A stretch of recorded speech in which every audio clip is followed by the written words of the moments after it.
এক গ্রামে থাকত ছোট্ট এক ছেলে, নাম নিলয়। সে খুব কৌতূহলী ছিল আর স্বপ্ন দেখত আকাশে উড়ে বেড়ানোর।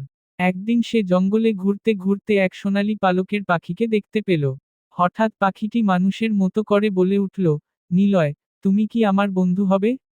নিলয় বিস্ময় বলল, তুমি কথা বলতে পারো? পাখিটি হেসে জানালো, আমি এক জাদুকরী পাখি। যারা ভালোবাসে, শুধু তাদের সঙ্গেই আমি কথা বলি।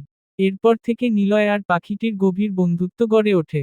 পাখিটি তাকে শেখায় প্রকৃতির ভাষা, স্বপ্নে উড়ে যাওয়া, আর গাছের কান্না বোঝা।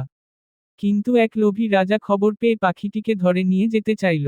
সে বলল, এই পাখি দিয়ে আমি সোনা বানাবো।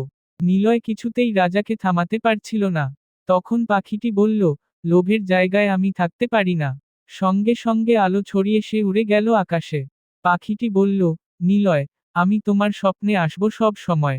সেই রাত থেকে নিলয় ঘুমালেই স্বপ্নে উড়ে বেড়ায় পাখির সঙ্গে, তারার দেশে, জাদুর পাহাড়ে।